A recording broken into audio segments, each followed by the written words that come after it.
death. Once diagnosed, many prepare for the worst, even though advancements have been made to combat the disease. Tonight, we focus on cervical cancer that, according to statistics, claims the lives of between 7 to 8 women in Kenya every single day. You'll hear the stories of Carol and Rose, who were both diagnosed with cervical cancer and took 2 very different approaches with their treatment and the adverse effects it had on their ability to be mothers again. But it's not all doom and gloom. The good news is cervical cancer is preventable, and many women have escaped its devastating impact. On the month set aside for cervical cancer awareness, we leave you with the beginning of our series, Wombs in Sorrow. Take a look. First world countries have succeeded to eradicate cervical cancer because it's literally almost a crime to not go for your annual pap smear. You get a phone call from your GP in the UK to tell you you're scheduled for your pap smear. Where are you? Madam, unajua tunaona hapa ni kama uko na cancer. Wow. Sounds like, excuse me, what did you say? After doing chemo and radio for the first time, in fact, the doctor told me that we've graduated you to menopause. When I'm seated and I'm thinking, am I a woman? Am I full? Am I a full woman? And I kept reminding, do you know, I've actually done several ultrasound after that, just to confirm that maybe, just maybe, I have a uterus.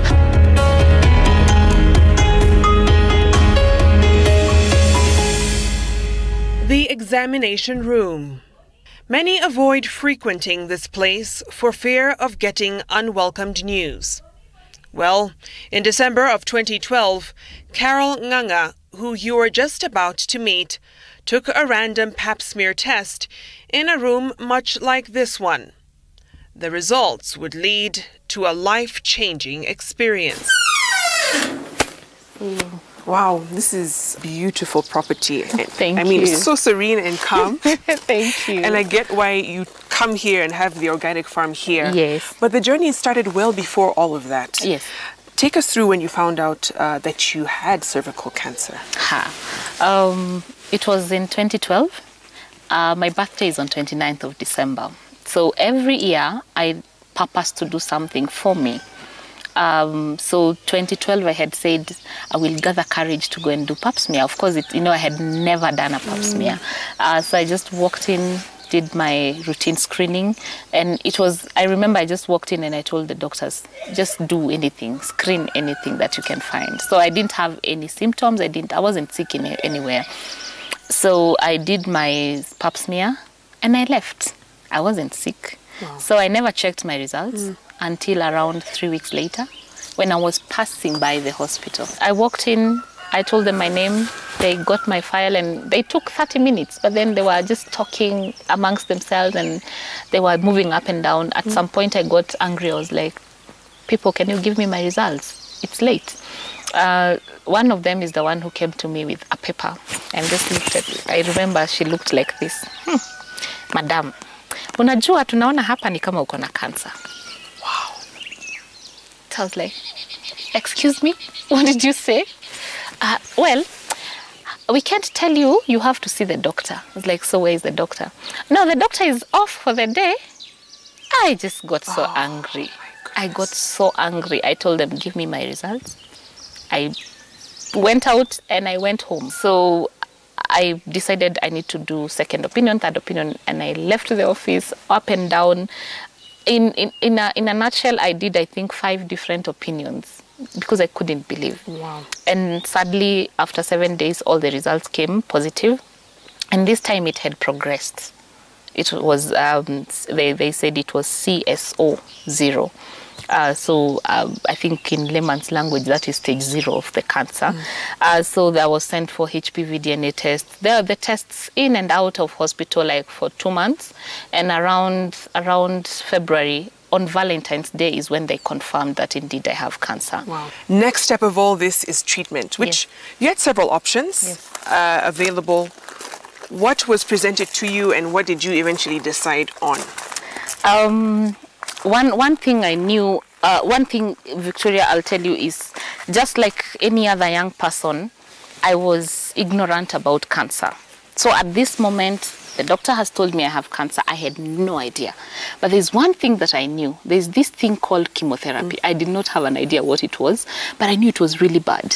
So I had a fixed mind that I'm not going to do chemotherapy. If they find that it had progressed, we were to do hysterectomy and then chemotherapy and radiotherapy. But then, of course, we thank God that it had not progressed much. But finally, I settled for a hysterectomy. It was the painful decision. I was 27. I couldn't believe that I am going to let go of my uterus. In Kenya, cervical cancer is the #1 cause of female cancers. Annually, over 4,000 women are diagnosed with the condition. Now, the next few numbers really show the magnitude of cervical cancer. According to the Ministry of Health, between 7 and 8 women die from cervical cancer every single day, making it the 3rd leading cause of death in the country. Dr. Nelly Bosire, a gynecologist and obstetrician, says to knock these numbers down, women must go for their annual pap smear tests. First world countries have succeeded to eradicate cervical cancer because it's literally almost a crime to not go for your annual pap smear. You get a phone call from your GP in the UK to tell you you're scheduled for your pap smear. Where are you? You know, we need to do that. We are leaving it to our women to choose whether to be screened or not. We didn't give them a choice to vaccinate babies. It's almost a crime to refuse to have your baby vaccinated in this country. That is the kind of push we need. But why don't more women go for this life-saving procedure? People tell me I don't want to go for pap smear because it's uncouth. I will tell you, Victoria, if someone is seated there thinking pap smear is uncouth, you have no idea the things I went through. You have no idea the things I go through every once a year when I go for my tests.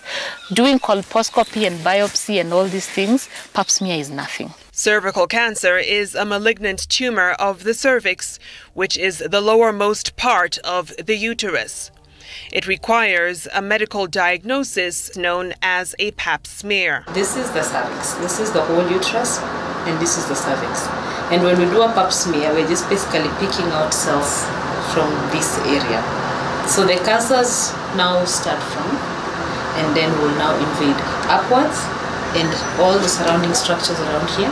Remember, the bladder lies just in front of the uterus. So by the time we're talking about stage 3B, stage 4, we're talking about spread into the bladder area. So when we then do surgery for it, we take out everything and leave just the ovaries. So far, cervical cancer is one of the few cancers whose cause doctors are sure of. It's as a result of a human papillomavirus infection, and that has really made a lot of advances in management of cervical cancer to begin with. So we say that generally in the general population, by the time women are about the age of 25, more than 70% of them have already contracted this virus. It is that common. There isn't much you can do to prevent it unless you're completely sexually abstinent. And that's not the issue. Most people with a good immune system will clear it off. So we always say that it only persists in about 10% of people, and out of that it will only progress into full-blown cancer in just 10% of these 10%. So you see the risk is quite low compared to the population that's exposed to it. The human papilloma virus, or HPV, is the most common sexually transmitted infection. Many people with HPV don't develop any symptoms, but can still infect others through sexual contact. Symptoms may include warts on the genitals or surrounding skin. We have over 100 strains of HPV, but we do have the high-risk ones, which are about 40 of them. But even out of these 40, we are more concerned about HPV type 16 and 19, which are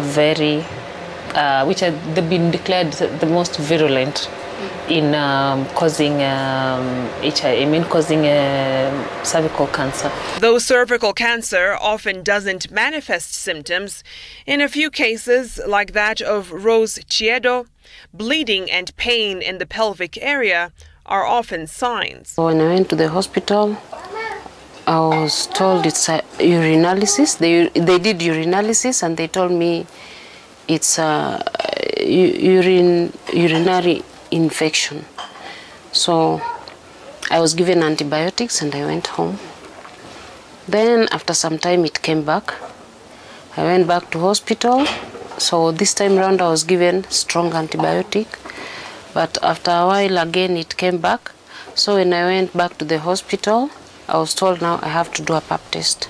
The year was 2013, and up until that point, Rose had never gone for a pap smear test. Okay, I'd heard about pap test, yeah? But I didn't know what it means, because for sure if you tell a lay person that a pap test, what does it really mean? Someone will not know what you're talking about, because I believe that is a medical term. So for me, I'd heard about pap test, but it never made sense to me. The results showed Rose had cancerous cells. A biopsy was required and later revealed she had stage 2 cervical cancer. Radiotherapy was the prescribed treatment, and Rose found the most affordable option at Kenyatta National Hospital. When I reached there, I was told there are about 1,000 people on the queue waiting. So I was told I had to wait until 2014 August. And then by that time I'd started bleeding heavily. And when I say bleeding heavily, it's not like the normal menses, and it's daily, of course. It's like somebody who is getting a miscarriage. Rose had to wait 5 months until she could begin the radiotherapy treatment. A staff member at KNH managed to get her an earlier date, and she began in March 2014. The following year, in 2015, Rose went for additional treatment that entailed 2 sessions of brachytherapy that uses a very small source of radiation delivered directly into the tumor. The cost was 15,000 shillings a session. At that time, NHIF was not paying even a single cent. So my relatives, my brother, in fact, from the time I went to KNH up to the time I finished my treatment, I had spent over 100K. Rose thought she was in the clear after completing the brachytherapy in 2015 until February 2017, when the mass on her cervix grew considerably. She began to discharge again. At first I was using panty liners, but by October I couldn't use panty liners anymore. I started using pads. I started with 2 pads. Eventually I went to 5 pads per day. And if I say per day, I mean every single day of my life. As I'm talking, I've been on pads from October 2017 up to date. Every single day of my life. So the bleeding just continues? So it's not even bleeding. It's just a discharge. And the discharge is very smelly. It smells horribly. Rose had to do 6 cycles of chemotherapy and 3 cycles of brachytherapy to help shrink the tumor on her cervix. It was scary because this is something you've gone through and you really know. And in fact, the first chemo I did was not so aggressive. The radiotherapy, it could bring wounds, all around the private parts. You get wounds as a result of the radiotherapy. So getting a long call was not easy because there were wounds all along the rectum, I guess. For now, Rose has completed her therapy, but is waiting for the doctor's final verdict on her condition. After doing chemo and radio for the first time, in fact, the doctor told me that we've graduated due to menopause. The reality of cervical cancer treatment is most women walk away with their lives, but sacrifice the ability to be mothers. You can't have kids anymore. What was the mental toll and emotional toll that it took on you?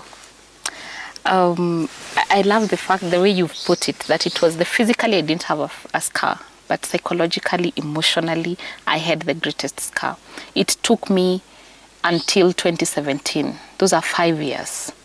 Because until then, I could not, I think even now I have not attended any baby shower because I could not deal with it. It has been so painful. It has been quite a journey. And it didn't take that 1 year. I know everyone saw me recover and think I'm fine until I fell into a serious depression in 2017 when I sat down, I had to go through therapy, and I realized I never dealt with it. I never dealt with it. To a point where I'm walking in town, I see a pregnant lady and I start crying. When I'm seated and I'm thinking, am I a woman? Am I full? Am I a full woman? And I kept reminding, do you know, I've actually done several ultrasound after that, just to confirm that maybe, just maybe, I have a uterus. It affected my dating life. Yes, when you meet people, they think you're this gorgeous woman, which I am. Which you are. Yes, I we're not am. going to argue about that. Which I am, but then the moment they realize you don't have a uterus, they just disappear. And what I really admire about your journey is you didn't just allow, if it's the doctors or information that you saw, to be the only thing that would dictate how you treat yourself. That's true. You took control. Yes. You took control, Yes. which actually began Afya Harvest. Yes. Tell us more about that. And of course, this has a lot to do with it Yes, as well. yes. We started doing screenings. We could look for partners and do screenings in villages. So far, we've done, I think, 15 counties. No resources, but then our main resource is us talking to people and connecting with partners. So after we do the screening and now we have sick people, I used to visit patients and find they're just deteriorating. They don't know what to eat. They don't know where to go. And that is when Afya Harvest was born, because I needed to get a solution for them. I needed to help them. What is it that they can eat, drink, to help their immunity come back to be able to fight the chemo and radio or whatever treatment they are going through. And that is when I remembered my mother used to make some things for me when I was sick, and my doctor used to be amazed at how well I used to get well. Wow. So I went back to my mom and I asked her, when I was sick, you used to give me some things. What are these things that you used to give me? Because my blood count was fine, my body was fine. I recovered within 1.5 months, which is unbelievable. And so she explained to me in my mother tongue, and I started doing my research. It took me 3 years of research, and that is when I launched Afya Harvest, after successful research, engaging the nutritionist, and also realizing that I need to do organic farming. And why organic? Because chemicals are all over. And it won't help if I tell my patients, go and take this green stuff, yet they are full of chemicals.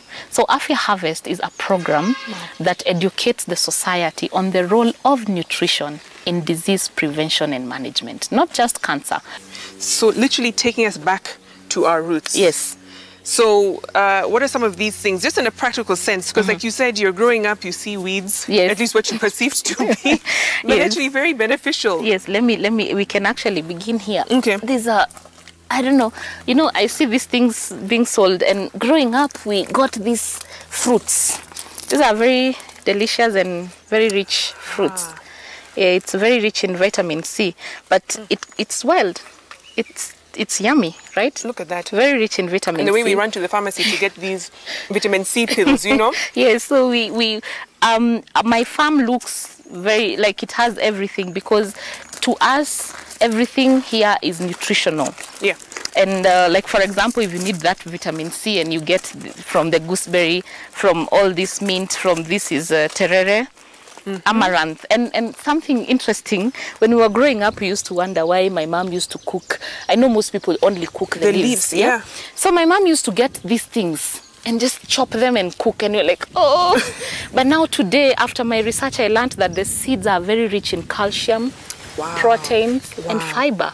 Carol has managed to change many minds on the use of herbs and traditional vegetables that she grows right here in her 10 by 30 garden in Gatundu that hosts 35 different herbs.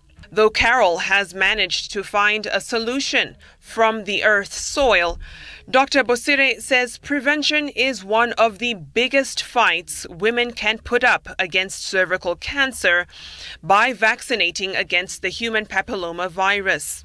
Cervical cancer has a higher mortality rate. You understand? So we're losing a lot more women to a preventable disease.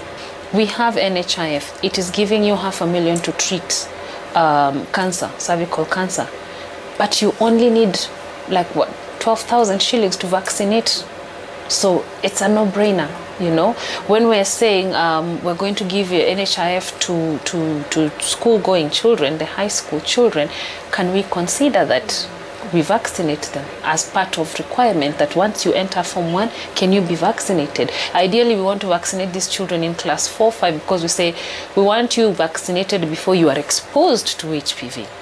We know how early our children are getting exposed to sexual activity. So the whole idea is to target to vaccinate them before then.